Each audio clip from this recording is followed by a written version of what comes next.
मध्य प्रदेश विधानसभा का बजट सत्र शुरू हो गया है और जिसके आसार थे ठीक वही हुआ। सत्र का आगाज ही हंगामे से हुआ। सत्र के पहले दिन राज्यपाल ने 48 पेज का अभिभाषण पढ़ा, जिसमें 59 पॉइंट में सरकार की योजनाएं और उपलब्धियां बताई गई। मध्य प्रदेश विकसित भारत संकल्प यात्रा माननीय प्रधानमंत्री जी के वर्ष 2047 तक विकसित भारत के निर्माण की प्रबल अभिव्यक्ति बनकर उभरी है। मध्य प्रदेश सांस्कृतिक, आध्यात्मिक और कलात्मक समृद्धि की दृष्टि से देश का गौरव है। मेरी सरकार ने वर्ष प्रतिपदा 9 संवत्सर के शुभारंभ एवं सृष्टि आरंभ दिवस को उज्जैन सहित पूरे प्रदेश में भव्य रूप से मनाने का निर्णय किया है। राज्यपाल के अभिभाषण के बाद कांग्रेस विधायक हंगामा करने लगे। कांग्रेस विधायकों ने कहा कि सदन में राज्यपाल से झूठ बुलवाया गया। नेता प्रतिपक्ष उमंग सिंगार ने कहा कि सरकार राज्यपाल से झूठ बुलवा रही है। संकल्प पत्र में जो वादे किए उन पर सरकार मौन है।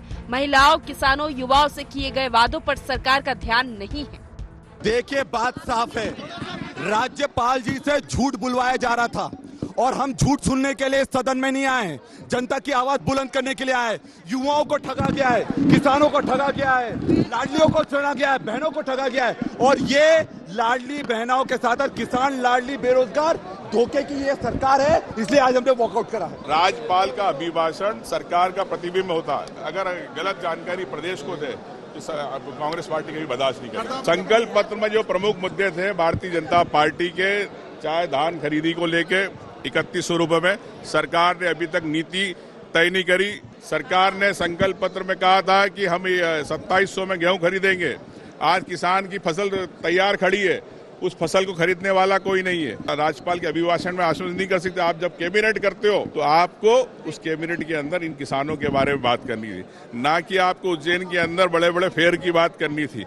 ये मैं आपसे कहना चाहता हूँ। उधर सत्ता पक्ष ने विपक्ष के रवैये की निंदा की। सत्ता पक्ष के विधायकों ने कहा कि राज्यपाल के अभिभाषण पर धन्यवाद की परंपरा है, उसमें राय मांगी जाती है। राज्यपाल ने संशोधन भी मांगा था, लेकिन विपक्ष ने हंगामा कर सदन की परंपरा तोड़ी है। सत्ता पक्ष ने विपक्ष को विकास और संकल्प पत्र के बिंदुओं पर खुली बहस को चुनौती दी।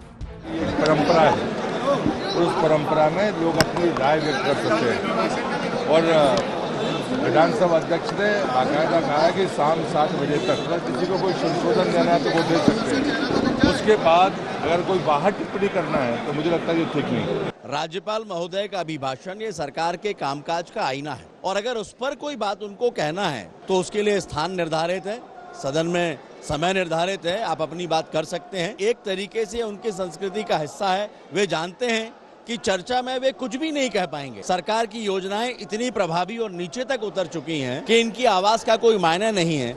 लोकसभा चुनाव के पहले का ये बजट सत्र है तो औपचारिक है, जिसमें सरकार अंतरिम बजट ला रही है। जुलाई में मानसून सत्र के दौरान पूर्ण बजट पेश किया जाएगा, लेकिन लोकसभा चुनाव की तैयारी में लगे पक्ष और विपक्ष दोनों इसमें वार और पलटवार का कोई मौका नहीं चूकना चाहते। सत्र के हंगामेदार आगाज से अंदाजा लगाया जा सकता है कि इसका अंजाम क्या होगा। Bureau report, IND 24।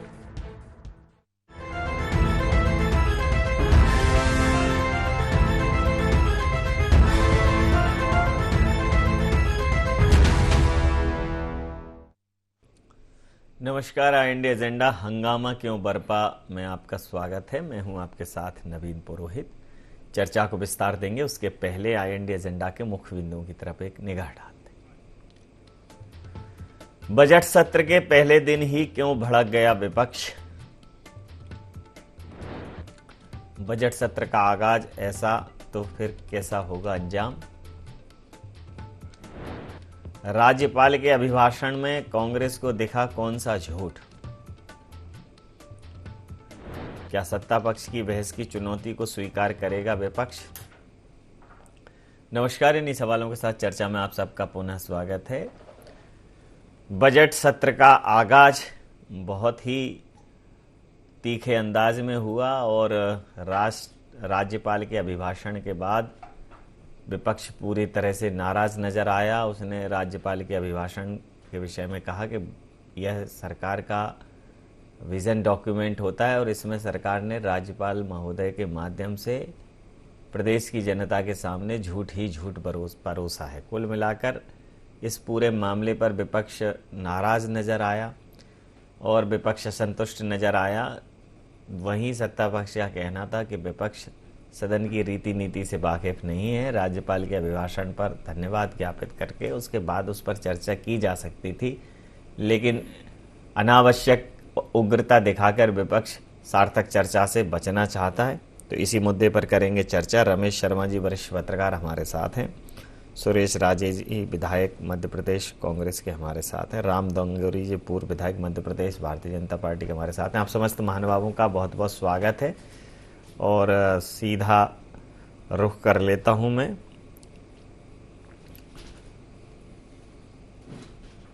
सुरेश राजे जी, क्या पहले ही दिन ऐसी क्या आवश्यकता पड़ी कि थोड़ा सुन लीजिए, पहले सुन लीजिए, समझ लीजिए, फिर उस पर चर्चा कीजिए, फिर नहीं बने बात तो थोड़ा सा उग्र होइए, बात को थोड़ी गर्मजोशी से कहिए, लेकिन बीच अभिभाषण में ही बोलना शुरू कर देना, पूरी तरह से उसको नकार देना, ये फिर आप कहोगे सदन चल नहीं रहा है, सदन की कार्रवाई नहीं चल रही है, क्या कहेंगे?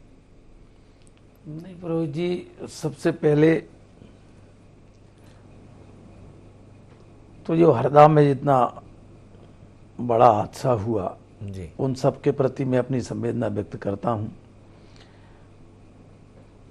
अब जैसा कि आपने कहा कि पहले दिन ही क्यों ये किया, यह सत्ता पक्ष का ये आरोप है कि नियमों के विरुद्ध किया।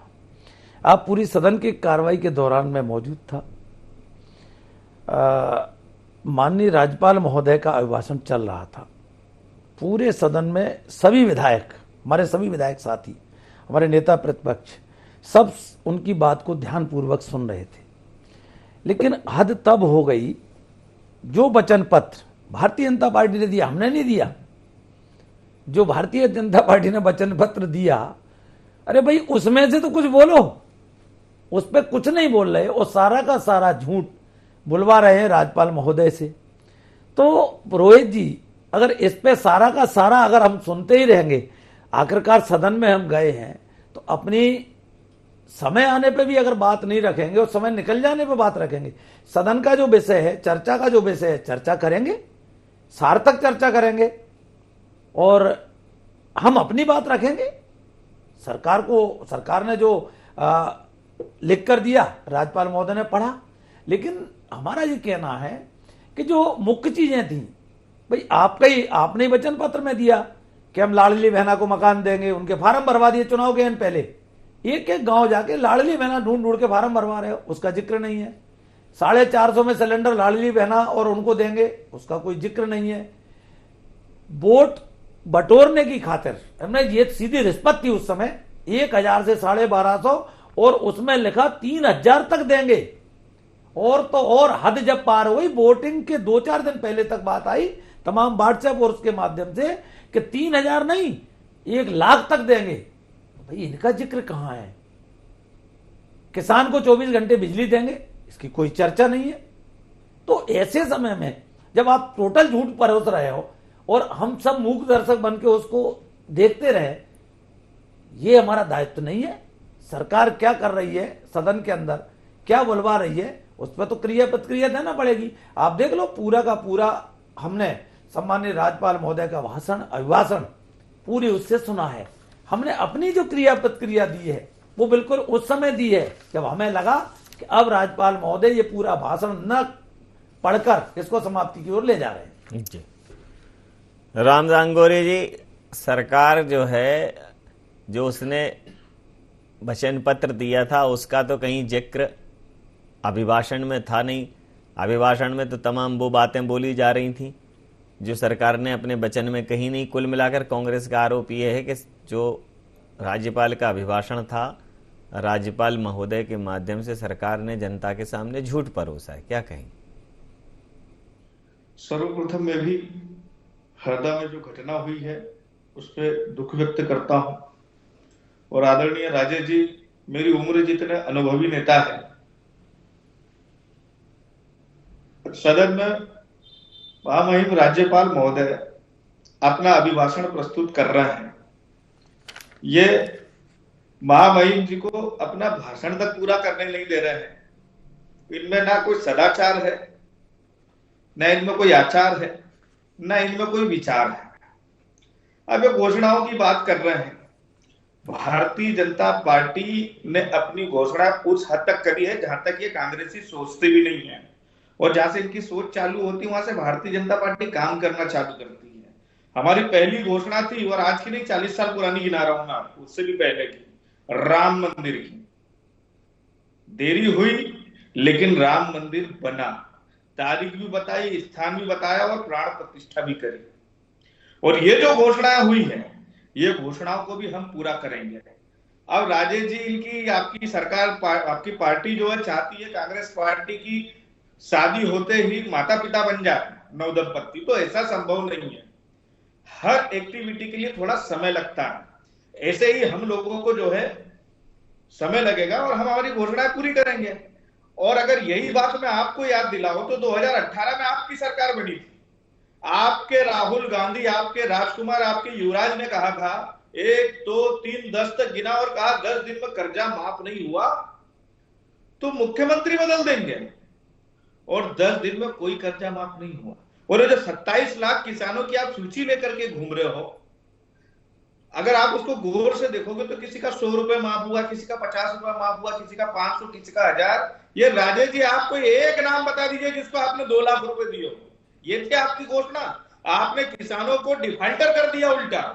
बैंकें उनको डेट तक चढ़ने नहीं दे रही हैं। कई किसानों ने सुसाइड कर लिया। भैया, तुम अपने गलेबान में झांक करके देखो, हमको मत बताओ। और हमने घोषणा करी थी लाडली बहना योजना की, तो हर 10 तारीख को हम पैसा भेज रहे हैं। और आप बात करो, हम 3000 तक भी ले जाएंगे और जरूरत पड़ी तो इससे भी आगे पहुंच करके आपको बताएंगे। आप अपनी सुन लीजिए, अगर आप अपनी घोषणाएं पूरी कर चुके होते तो 23 में आपकी सरकार होती, आप विपक्ष में बैठ करके वह हंगामा नहीं कर रहे होते हैं। और तो और संविधान ने तुमको हंगामा करने का भी अधिकार दिया है, लेकिन कब करना है कम से कम इसकी तो समझदारी रखते हैं। तुम तो सदन को चलने ही नहीं दे रहे हैं। महत्वपूर्ण बिल कैसे पास होंगे? तुम मध्य प्रदेश के खिलाफ हो, मध्य प्रदेश के विकास के खिलाफ हो। तुम चाहते ही नहीं हो कि विकास हो। अगर आप चाहते कि विकास हो तो आप पहले पूरा अभिभाषण होने देते, उसके बाद में अपनी बात रखते। वो कह रहे बात खत्म होने वाली थी इसलिए हमने हंगामा चालू कर दिया। ये कौन सी बात हुई भाई? ये कौन सी बात हुई, ये पे मैं प्रतिक्रिया लूंगा। रमेश शर्मा जी, वर्षों से आप सदन की कार्रवाइयां देखते चले आ रहे हैं। जैसे जैसे समय गुजरता गया, सदन का समय कम होता चला गया, सत्र सिकुड़ते चले गए, भाषा शैली तंग होती चली गई, और जो सदन की कार्रवाइयों के विषय में जो चर्चाएं होती थी, वो प्रसंग जो होते थे, अब वो ऐसा लगता है कि जैसे बहुत लंबे समय की बात कर रहे हैं। उस प्रकार की कार्रवाइयां देखने को नहीं मिलती। न सत्ता पक्ष उतने धैर्य के साथ संयोजन करने में अपनी तत्परता दिखाता है, न विपक्ष सार्थक चर्चा करना चाहता है। पिछले कुछ सालों से सदन सिर्फ हंगामे की भेंट चढ़े हैं और 2-4 दिन में अपने अनिश्चित काल के लिए वो बंद हो गए। क्या कहें? देखिए, इसमें कोई शक नहीं कि इस समय सदन में जो माननीय विधायकों की कार्यशैली है उसमें परिवर्तन आ रहा है और उनकी प्राथमिकता बदल रही है। पहले जो प्राथमिकता होती थी, किस मुद्दे को सदन में किस प्रकार उठाएं, और उस मुद्दे उठाने के लिए वो लाइब्रेरी में भी संपर्क करते थे, अपने वरिष्ठों से भी बात करते थे और मीडिया से भी आकर के बात करते थे और सदन में बात उठाते थे। अब थोड़ी सी प्राथमिकता बदली है राजनीतिक दलों की। अब सदन में अपनी बात रखने के बजाय मीडिया के कैमरे के सामने किस प्रकार बात रखी जाए, एक इसमें ये बात एक परिवर्तन आ गया है कहीं ना कहीं। अब पिछले दिनों मैंने अगर देखा, आप अगर खुद रिकॉर्ड निकाल करके देखें कि विधानसभा की लाइब्रेरी में कितने विधायकों ने संपर्क किया, तो आपको खुद पता लग जाएगा कि कितने विधायक उसमें गंभीर हैं। एक बात तो ये हुई। दूसरी बात आज की कार्रवाई की। इसमें कोई शक नहीं कि राज्यपाल महोदय के अभिभाषण में संकल्प पत्र की 1-2 बातें अवश्य आनी चाहिए थी, और इसमें भी कोई शक नहीं कि सारे निर्णय एक दिन में लागू नहीं हो सकते, वो धीरे धीरे समय के साथ लागू होंगे। लेकिन फिर भी कम से कम 2 बातों पर थोड़ा सा स्पष्टीकरण सरकार या तो पहले निर्णय ले लेती, विशेषकर समर्थन मूल्य की, क्योंकि अब रजिस्ट्रेशन उसका शुरू हो गया है। उम्मीद सरकार से ये पूरी है कि वो 2700 और 3100 ही मिलेंगे, लेकिन उसका एक स्पष्टीकरण हो जाता। और दूसरा 450 के सिलेंडर का। बाकी चीज़ें तो समय के साथ होती रहती। तो इसका स्पष्टीकरण हो जाता तो सरकार की ओर से ज़्यादा ठीक रहता। लेकिन फिर भी अगर सरकार ने नहीं किया तो मेरी दृष्टि में विपक्ष को सदन में बैठना था और जो बात उन्होंने बाहर मीडिया के सामने आकर कही उसको हाउस के अंदर ही उठाना था। आखिर जनता जो प्रतिनिधि उनको चुन करके भेजती है वो विधानसभा में मुद्दे उठाने के लिए भेजती है, मीडिया के सामने उठाने के लिए नहीं भेजती। राज्यपाल महोदय का पूरा अभिभाषण होता और उसके बाद अभिभाषण की चर्चा में वो यही बात सारी की सारी बातें उठाते जो उन्होंने बाहर आकर के कही। तो मैं समझता हूँ उसमें एक सदन की गरिमा भी रहती। राज्यपाल महोदय का ठीक है कि बहुत सारी चीज़ें होती हैं जो राजनीतिक होती हैं, लेकिन कुछ चीज़ होती हैं राजनीति से ऊपर उठ करके या तो संवैधानिक होती हैं या कहीं ना कहीं राष्ट्र हित की बातें होती हैं और परंपराओं गरिमा की भी बात होती है। तो कई बार गरिमा के लिए अनुचित हो तब भी उन गरिमा का हमको पालन राज्यपाल महोदय के अभिभाषण का करना ही चाहिए। जी अब सुरेश राज जी अब बताइए, कुछ कह रहे थे आप। नहीं, अभी माननीय पुरोहित जी, दांगोरे जी अभी कुछ कह रहे थे जी कि इनकी पार्टी के राजकुमार, उन्होंने ये कहा था कि 10 दिन में ये कर देंगे।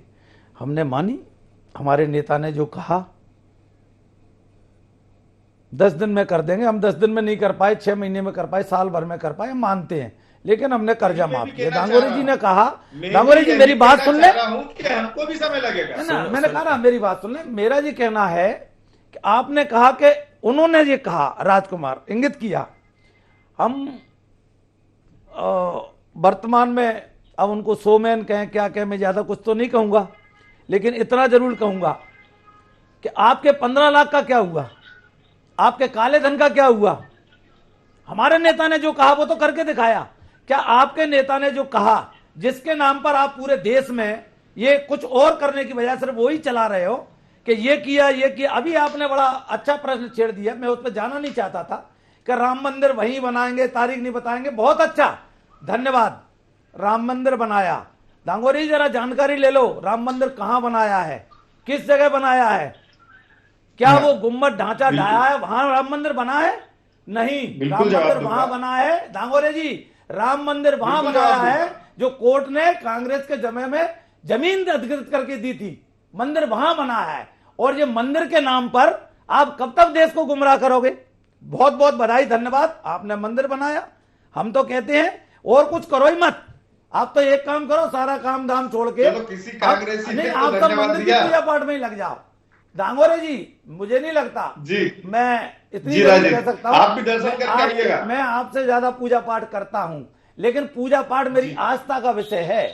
पूजा पाठ का मतलब हमारी भी आस्था का विषय है, मेरी भी आस्था है, आपसे ज्यादा आस्थावान हूं मैं भगवान श्री राम में। लेकिन इसका यह मायना नहीं है कि सिर्फ राजनीति को हर कोण को लाके आप वही लाके बात करो। दांगोरे जी आप बात कीजिए, तो बोलता नहीं। हमने कहा ना, आप बात कीजिए, आप शिक्षा की बात कीजिए, आप बात कीजिए क्या लोकतंत्र की स्थिति क्या है देश में। आप बेरोजगारी की बात करते थे, 2 करोड़ देंगे, दिए क्या? आप देखिए उन मुद्दों पे आइए, आप बेरोजगारी की बात कीजिए, शिक्षा की बात कीजिए, कहां जा रही है? आइए आप इस मुद्दे पर आप देखिए, आप मुद्दा बोलेंगे उस पर बहस करूंगा। देखिए आशा कार्यकर्ताओं से लेके आप तो हर क्षेत्र में चले जाओ, कहां लोग आंदोलित नहीं है? क्या स्थिति आपने कर रखी है? पूरे देश को विकास के नाम पर दांगोरे जी, विकास के नाम पर कहां ले जा रहे हो?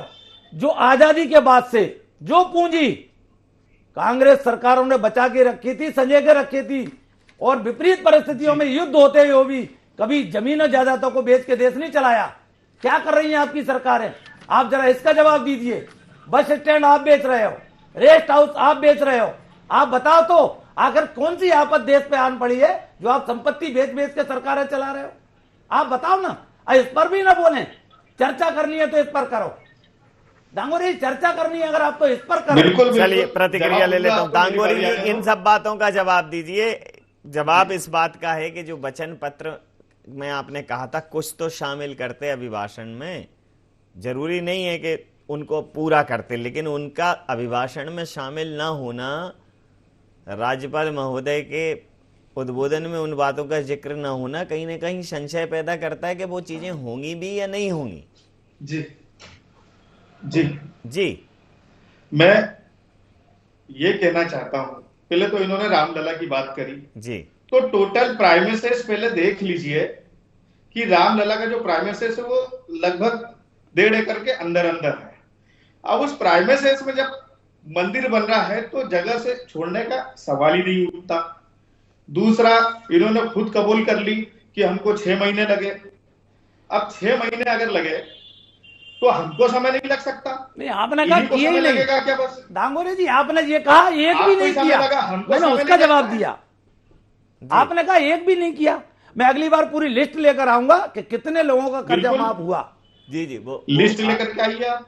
नहीं, वो तो हो गया था 26,000। वो कमल पटेल जी ने खुद ही तो स्वीकार किया जब उनके सवाल पे आए। माफ हो गया, जी, 1 लाख से ऊपर रह गए हैं। ऊपर रह गए, अब तो फिर रह ही जाएंगे, अब नहीं हो रहा। रमेश शर्मा साहब से प्रतिक्रिया ले लेता हूं। सर, जिस प्रकार से सत्ता पक्ष और विपक्ष के बीच में इस बात पे नोकझोंक है, मुझे लगता है कि अब आजकल सत्ता पक्ष को इन बातों का ध्यान देना चाहिए कि विपक्ष अगर कोई बात कह रहा है तो विपक्ष की हर बात को हंगामा करार देके और उसको चर्चा उस बात पे न करना, ये भी विपक्ष का एक, सत्ता पक्ष का एक रवैया बन गया है। ठीक है, विपक्ष जिन बातों पे हंगामा कर रहा है, सत्ता पक्ष को उस पर सफाई जरूर देनी चाहिए और एक तार्किक सफाई देनी चाहिए। क्या कहें? नहीं, ये बिल्कुल आपकी बात सही है और कहीं ना कहीं सत्ता पक्ष में इस विषय पर बड़प्पन होना चाहिए। और ऐसे उदाहरण है कि जब भी कभी इस तरह की बात होती थी तो सत्ता पक्ष विपक्ष के नेता को या कुछ लोगों को बुला करके बात करते थे। कई बार ऐसे उदाहरण भी आए हैं कि मान लीजिए उनको कोई घोषणा करना थी और उस घोषणा को नहीं कर रहे, तब भी बुला करके बातचीत की है। ये मैंने दौर जो है श्यामाचरण जी के समय भी देखा, पटवा जी के समय भी देखा, अर्जुन सिंह जी के समय भी देखा, मोतीलाल जी बोरा के समय भी देखा। हाँ, उसके बाद जो थोड़ा सा फिर खिंचाव जो आया है वो 1993 से दिग्विजय सिंह जी के बाद से आया है। वो फिर भाजपा भी उसी लाइन पर चली है। या आप अगर इंदिरा जी को भी देखिए, हर बड़ी समस्या पर अटल जी को बुला के बात करती थी। एक बार तो उन्होंने स्पेशल मतलब जो टेम्परेरी हवाई अड्डा इलाहाबाद में बनवाया था, क्योंकि वो भर्ती थे अटल जी इलाहाबाद में, तो विशेष विमान से किसी को भेजा। तो ये जो है कहीं ना कहीं सत्ता पक्ष को भी चाहिए कि बड़प्पन रखे, विपक्ष को आकर के बातचीत करे। लेकिन यहाँ मैंने जो बात पहले कही उसको दोहराना चाहता हूँ। उनको 1-2 बात शामिल करना थी, बात सही है, मगर इनको भी विपक्ष नहीं करना था। बहिष्कार की उसमें आवश्यकता नहीं थी, सदन के अंदर ही करते। और फिर उनको भी ये चाहिए कि कुछ मुद्दों पर मान लीजिए अगर कुछ बजट की समस्या है, आर्थिक समस्या है, तो विपक्ष को बुला के बात कर लें कि हम सारी चीज लागू नहीं कर सकते, इसको क्रमबद्ध तरीके से करेंगे। कुछ ना कुछ को विश्वास में लेने की परंपरा खत्म हो गई। हाँ, वो खत्म, बातचीत की तो परंपरा खत्म ही हो गई अब। जी, राम दांगोरे जी, आपकी प्रतिक्रिया अधूरी रह गई थी। जो सुरेश राजे जी ने कहा कि आप सिर्फ राम मंदिर की बात करके बाकी सारे मुद्दों से बचना चाहते हैं, आपके जो वचन पत्र में था वो तो राज्यपाल जी के महोदय के अभिभाषण में आया नहीं। राजेश जी को बताना चाहता हूँ, राजेश जी मुझे तो सिर्फ इतना जवाब दे दीजिए कि अगर जनता हमसे संतुष्ट नहीं है तो हमारी सरकार बार बार कैसे आ रही है? 2 बार केंद्र में सरकार कैसे आ गई? दांगोरे जी, 4 बार हम मध्य प्रदेश में कैसे? दांगोरे जी, सरकार में मत जाओ। ये सरकार कैसे आ रही है सदन? दांगोरे जी, ये सरकार कैसे आ रही है? सुप्रीम कोर्ट तक मामला गया है। ये सरकार कैसे बना रहे हो? ये चंडीगढ़ का उदाहरण है। ये सरकार कैसे बना रहे हो? सुप्रीम कोर्ट तय करने वाला है। चिंता मत करो, इतना मत ही, सरकार आप नहीं ला रहे, सरकार ईवीएम ला रही है। इस पे इतराने की जरूरत नहीं है। बोलने दीजिए, बोलने दांगोरे जी को। जी दांगोरे जी, इस पर मत इतराओ, सरकार आप नहीं ला रहा, ईवीएम ला रही है। आपकी बनी ना, कर्नाटक में बनी ना, कर्नाटक में कैसे खुश हो गए? नहीं, मैं कहता रहा हूँ, ये एक सिस्टम है आपका, ये आपका सिस्टम है। उन्होंने कहा कि 5 राज्यों में से 1 राज्य दे दो ताकि झूठ न पकड़ा जाए। हारते हो तब ईवीएम मशीन बुरी हो जाती है। अरे दांगोरे जी, 5 राज्यों में से 1 दे दो ताकि ये झूठ पकड़ा न जाए, लेकिन झूठ तो झूठ है, पकड़ा जाएगा। आप चिंता नहीं, इतना अगर आपको इतना ही गुमान है अपनी नीतियों पर, नेता की नीति पर, नेता के उस पर, तो आप एक काम करो, ईवीएम बंद कराओ, बैलेट पेपर पर आ जाओ। इसी लोकसभा में आ जाओ, बैलेट पर समझ में आ जाएगी सरकार कैसे बनती है। आप 400 की बात करें, 150 पार नहीं ले जा पाओगे। दांगोरे जी, 150 पार नहीं जाएगी, 150 पार नहीं जाएगी। आप आ जाओ बैलेट पर। जी जी, अब लास्ट तो एक 30 सेकंड की प्रतिक्रिया। जी दांगोरे जी, बोल लीजिए। ये हमको ईवीएम कभी राम मंदिर अभी बोल रहे थे, देखो कहीं झूठ बोल रहे राजेश जी। अभी कह रहे थे राम मंदिर के नाम पर ले आए, नहीं आप लाते हो, चिट्ठी खोली तो घुमा करा के दांगोरे जी राम मंदिर ही लाते हो। अरे राजेश जी, इतना कैमरे के सामने तो झूठ मत बोलो। मध्य प्रदेश में, राजस्थान में, छत्तीसगढ़ में तुम्हारी सरकार बनी थी। मैं तो पूरा सच बोल रहा हूँ। अपनी सरकार को खुद भंग कर लेना चाहिए था। अगर तुमको ऐसा लगता है ईवीएम से आए तो 3-3 राज्य तुमने ले लिए, उसके बाद में भी ईवीएम बुरी जब हम जीते तो। अरे वाह यार, सफेद झूठ बोल रहे हो आप कैमरे के ऊपर। राजेश जी आप ही समझदार हो। नहीं दांगोरे जी आप बताइए। और जो वरिष्ठ बैठे हुए वो चलिए आप सही हो। अरे समय के अंतिम चरण में हम पहुंच गए हैं, समय के अंतिम चरण में पहुंच गए। मैं ये चर्चा यहाँ समाप्त करूंगा। आप समस्त महानुभावों का बहुत बहुत धन्यवाद, बहुत बहुत आभार। तो बजट सत्र का पहला दिन हंगामेदार रहा, विपक्ष बहुत आक्रामक है, लेकिन अगर ये बजट सत्र सही तरीके से संचालित करना है और इसको सुचारू रूप से चलाना है तो निश्चित रूप से विपक्ष को थोड़ा धैर्य रख के अपने आक्रोश के सहित जवाब तलब करना होगा। वहीं सत्ता पक्ष को भी चाहिए कि सत्र चले। वैसे तो बजट सत्र 13 दिन का पहले ही बहुत कम है, लेकिन अब ये पूरे दिनों नहीं चलेगा तो पूरी नीतियों रीतियों पर बात होनी है, अर्थव्यवस्था पर बात होनी है, लेखा जोखा पर बात होनी है। तो बेहतर है कि आपसी तालमेल के साथ ये चले। इस बार इसकी कमान मध्य प्रदेश के वरिष्ठ नेता, संगठन और सत्ता सबकी समझ रखने वाले नरेंद्र सिंह तोमर जी के पास है, विधानसभा अध्यक्ष के बतौर। तो अब वो कितने अच्छे से सत्र का संचालन करते हैं ये देखना भी दिलचस्प रहेगा। बहरहाल बजट सत्र में तो आरोप प्रत्यारोप का खूब मोलभाव हुआ। अब देखना दिलचस्प होगा कि आगे की कार्रवाइयाँ कैसी रहती हैं। IND एजेंडा में इतनी आप बने रहिए IND 24 के साथ और देखते रहिए IND 24। नमस्कार।